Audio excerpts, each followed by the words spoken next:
के best shares को खरीदते हैं, फिर 1 साल बाद उन्हें बेच देते हैं। इस प्रकार हर साल उनको यह प्रक्रिया दोहरानी होती है। एक इन्वेस्टर के लिए यह बिल्कुल भी कंफर्टेबल नहीं होता है।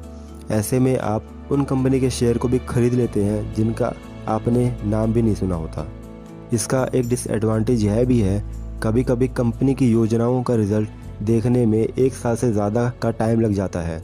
जब आप उसके शेयर को 1 साल में ही बेच देते हैं तो आप उस कंपनी की ग्रोथ में हिस्सेदारी बनने से चूक जाते हैं। इसके विपरीत फैल्कन मेथड हमें बताता है कि हमें क्वालिटी वाइज अच्छे शेयर्स को चुनना चाहिए, उसे लंबे समय तक होल्ड करके रखना चाहिए, जिससे उस शेयर से हमारी जेब में डिविडेंड के रूप में लगातार पैसा आता रहे। बाय एंड होल्ड के द्वारा ही इन्वेस्टर का यहाँ से अच्छा खासा रिटर्न जनरेट कर पाते हैं। 5 स्ट्रैटेजीज ऑफ फैल्कन मेथड। अब हमें फैल्कन मेथड की 5 स्ट्रैटेजीज को समझना होगा, जिसकी सबसे पहली स्ट्रैटेजी है select group of top quality companies. Falcon method कहता है कि आपको सबसे पहले टॉप क्वालिटी कंपनीज को सेलेक्ट करना होगा। आपको उन कंपनीज पर फोकस करना होगा जो पिछले 20 सालों से लगातार अपने शेयर होल्डर्स को बेहतर डिविडेंड दे रही हो, जिन्होंने कभी भी डिविडेंड में कटौती न की हो। ऑथर कहते हैं कि हमें कंपनी की डिविडेंड हिस्ट्री से कोई समझौता नहीं करना चाहिए। वह 20 साल के डिविडेंड हिस्ट्री देखने के लिए इसलिए कहते हैं ताकि कंपनी ने एक रिसेशन ज़रूर फेस किया हो। वह कंपनी बेहतर है जिसने रिसेशन के समय भी अपने शेयर होल्डर्स के डिविडेंड में कटौती न की हो।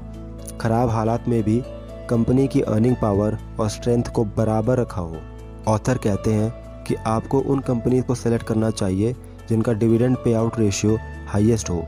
डिविडेंड पे आउट रेशियो इस बात से निकलता है कि एक कंपनी अपने प्रॉफिट का कितना भाग अपने शेयर होल्डर्स को डिविडेंड के रूप में देती है। दोस्तों, जैसा कि मैंने बताया था कि वीडियो के लास्ट में मैं आपको एक ऐसी बुक के बारे में बताऊंगा जो मैक्सिमम बिजनेसमैन या इन्वेस्टर्स ने पढ़ी है। बुक का नाम है द इंटेलिजेंट इन्वेस्टर। ये बुक बेंजामिन ग्रैहम के द्वारा लिखी गई है। बेंजामिन ग्रैहम 20th सेंचुरी के one of the greatest investment advisor थे।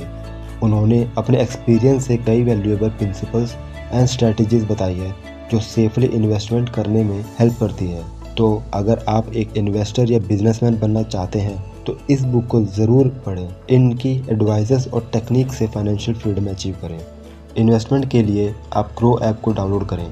इंडिया में मेरे जैसे 4 करोड़ लोगों ने इस ऐप को यूज़ करके अपना फाइनेंशियल स्टेटस बनाया है। ग्रो ऐप एंड बुक्स की लिंक्स डिस्क्रिप्शन में दी गई है। दूसरा, identify stocks and buy them on the cheap price. Falcon method कहता है कि आपको किसी भी कंपनी का शेयर तब खरीदना चाहिए जब वह सस्ते वैल्यूएशन में मिल रहा हो। आपको उस कंपनी के प्राइस हिस्ट्री को चेक करना होगा, उससे उसका एक एवरेज लो वैल्यू निकालना होगा। जब वह कंपनी अपने एवरेज लो लेवल पर ट्रेड कर रही हो तो उस समय उस शेयर में एंट्री करना सबसे बेहतर होता है। जब कंपनी का शेयर ओवर वैल्यूड हो तो उसे नहीं लेना चाहिए, तभी आप उस शेयर से बेहतर रिटर्न जनरेट कर सकते हैं। तीसरा, filter the short listed stocks. जब आपने टॉप क्वालिटी स्टॉक्स को सेलेक्ट कर लिया और यह भी पता कर लिया कि किस समय उसमें एंट्री लेनी है, तो अब आपको उसे फिल्टर करना है। इसके लिए आपको 3 चीज़ों को कंपेयर करने की ज़रूरत है। सबसे पहले डिविडेंड यील्ड है। इससे हमें यह पता चलता है कि कंपनी ने साल भर में प्रति शेयर जो डिविडेंड डिक्लेयर किया है वह कंपनी ने करंट शेयर प्राइस का कितना परसेंटेज है। इसके बाद फ्री कैश फ्लो यील्ड वो होता है जो कंपनी के पास सभी खर्चों के बाद बच जाता है। इसे निकालने के लिए कंपनी के टोटल कैश फ्लो को अपनी कंपनी के टोटल नंबर ऑफ शेयर से डिवाइड करना पड़ेगा, जिससे हमें फ्री कैश फ्लो पर शेयर मिल जाता है। फिर फ्री कैश फ्लो पर शेयर को कंपनी के करंट मार्केट प्राइस से डिवाइड करने पर हमें फ्री कैश फ्लो यील्ड मिल जाएगा। अब शेयर होल्डर यील्ड से हमें यह पता चलता है कि एक कंपनी अपने इन्वेस्टर के साथ कितने पैसे शेयर करती है, चाहे वह डिविडेंड के ज़रिए हो या फिर शेयर बायबैक के ज़रिए। चौथा, रैंक द सर्वाइवर्स। अब आपको अपने स्टॉक्स को करंट वैल्यूएशन के आधार पर 3 प्रकार के रैंक में रखना होगा। इसमें सबसे पहला श्योर है। इसमें वह शेयर आएंगे जो एवरेज वैल्यूएशन से अच्छी वैल्यूएशन में अवेलेबल हो। दूसरा मे बी है, जिसमें वह शेयर आएंगे जो एवरेज वैल्यूएशन पर अवेलेबल है। तीसरा नो वे है। इसमें वह शेयर आएंगे जो एवरेज वैल्यूएशन से काफ़ी ऊपर और एक्सपेंसिव वैल्यूएशन पर ट्रेड कर रहे हो। इस प्रकार आप अपने स्टॉक्स को रैंक करने के बाद आसानी से क्वालिटी स्टॉक्स को बाकी स्टॉक्स से अलग कर पाएंगे। पांचवा, टेक क्वालिटेटिव जजमेंट। यह सब एनालिसिस करने के बाद आपकी नॉलेज काफ़ी बढ़ जाएगी। उसके आधार पर आपको क्वालिटेटिव जजमेंट लेने में आसानी हो जाएगी। इन सब के बाद आपके पोर्टफोलियो में अब सिर्फ क्वालिटी स्टॉक्स ही बचेंगे, जिसके साथ आपको लॉन्ग टर्म तक बने रहना है। इसी प्रकार फैल्कन मेथड का गोल यही है कि क्वालिटी स्टॉक में बाय करो और उसे अपने पोर्टफोलियो में लॉन्ग टर्म तक होल्ड करके रखो।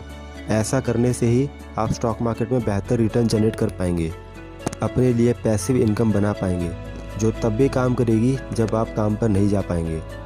यहाँ पर मैं आपको रिकमेंड करना चाहूँगा कि आप डेविड सोलांकी की यह बुक द फैल्कन मेथड ज़रूर पढ़ें। Thank you guys. उम्मीद है आपको ये वीडियो पसंद आई होगी। आपने अब तक हमारे चैनल को सब्सक्राइब नहीं किया है तो इमीडिएटली चैनल को सब्सक्राइब करें और वीडियो को इमीडिएटली लाइक और कमेंट भी कर दें। जल्दी मिलेंगे और भी बेहतर वीडियो के साथ। Thank you so much.